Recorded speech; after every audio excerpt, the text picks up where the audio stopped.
વાપીના વટાર ખાતે રૂપિયા 9.52 કરોડના ખર્ચે નવનિર્મિત આઈટીઆઈનું નાણામંત્રીના હસ્તે લોકાર્પણ કરાયું।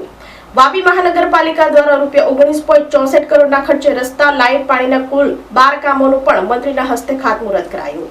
વડાપ્રધાને જીએસટી દરમાં ધરખમ ઘટાડો કરતા ગરીબ મધ્યમ વર્ગના લોકોમાં નાણાંની બચત થઈ રહી છે હોવાનું જણાવતા મંત્રી કનુભાઈ દેસાઈ વાપી મહાનગરપાલિકા દ્વારા વિકાસ સપ્તાહ 2025ની ઉજવણીના ભાગરૂપે વાપી મહાનગરપાલિકામાં સમાવિષ્ટ વટાર, કુંટા અને મોરાઈ વિસ્તારમાં વિકાસના કામોનું ખાતમુહૂર્ત અને લોકાર્પણનો કાર્યક્રમ નવનિર્મિત વટાર આઈટીઆઈના સંકુલમાં રાજ્યના નાણાં, ઉર્જા અને પેટ્રોકેમિકલ્સ મંત્રી કનુભાઈ દેસાઈના અધ્યક્ષસ્થાને યોજાયો હતો। આ પ્રસંગે મંત્રી કનુભાઈ દેસાઈએ જણાવ્યું હતું કે વાપી મહાનગરપાલિકામાં 11 ગામોનો સમાવેશ થયા બાદ રૂપિયા 6 કરોડના વધુ નવા રસ્તા કામો મંજૂર થયા છે। સ્ટ્રીટ લાઇટ નખાઈ રહી છે, સફાઈ નિયમિત થઈ રહી છે, વૈજ્ઞાનિક ઢબે કચરાનો નિકાલ થઈ રહ્યો છે, જેથી આરોગ્ય અને તંદુરસ્તીમાં પણ સુધારો જોવા મળશે। આ સાથે ગરીબ અને મધ્યમ વર્ગને ધ્યાનમાં રાખી વડાપ્રધાને જીએસટીના દરમાં ધરખમ ઘટાડો કર્યો છે, જેનાથી દરેક વર્ગની બચત થઈ રહી છે। મંત્રીના હસ્તે વાપીના વટાર ખાતે કલારિયા રોડ ઉપર રૂપિયા 9.52 કરોડના ખર્ચે ઔદ્યોગિક તાલીમ સંસ્થાના નવા મકાનની તકતી અનાવરણ કરી લોકાર્પણ કરવામાં આવ્યું હતું।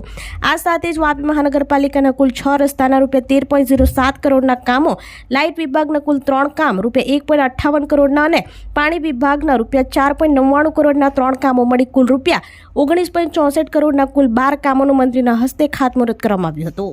વાપી મહાનગરપાલિકાના ડેપ્યુટી કમિશનર આસ્થા સોલંકી વાપી મહાનગરપાલિકાના વિકાસના કામોની રૂપરેખા આપી હતી। ઔદ્યોગિક તાલીમ સંસ્થાના નાયબ નિયામક વીએ ટંડેલે સ્વાગત પ્રવચનમાં જણાવ્યું હતું કે મંત્રી કનુભાઈ દેસાઈના પ્રયાસથી હવે વાપી તાલુકાનો યુવાધન ઘર આંગણે વ્યવસાયલક્ષી તાલીમ મેળવી શકશે।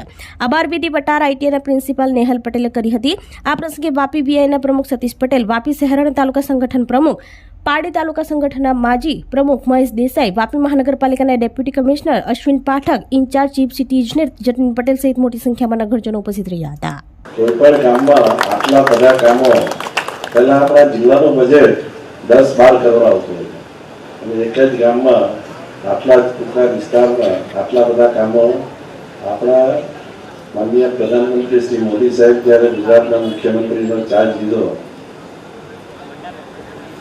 2001માં જ્યારે કચ્છનો ધરતીકંપ થયો અને 7 ઓક્ટોબરે 2001 એમને ગુજરાતનો મુખ્યમંત્રી પદ લીધું, ત્યારથી જે વિકાસના કામો થયા છે બધા વિકાસના કામોને એક આપણે દર વર્ષે વિકાસ સપ્તાહ તરીકે ઉજવીએ છીએ। આખા વર્ષમાં જે કામો થવાના છે એને આપણે લઈને વિકાસ સપ્તાહ ઉજવીએ છીએ અને વાપી મહાનગરપાલિકામાં વટાર અને મોરાઈ ગામ સંબંધિત થયા પછી વટાર ગામમાં તો ગઈકાલે પરમ દિવસે આપણે કેટલા 6 કરોડના બીજા રસ્તાના કામો કર્યા છે। મલિકાથી આલોકથી તે જનસવન સુધીનો રસ્તો અને અન્ય બીજો રસ્તો। આપણી સંકલ્પ ન્યૂઝ ચેનલને સબસ્ક્રાઇબ અને લાઇક કરો, બેલ આઇકન દબાવો, જેથી આવનાર ન્યૂઝ અપડેટ્સની નોટિફિકેશન આપના મોબાઈલ પર સૌથી પહેલા પહોંચે। Like, subscribe and share the video.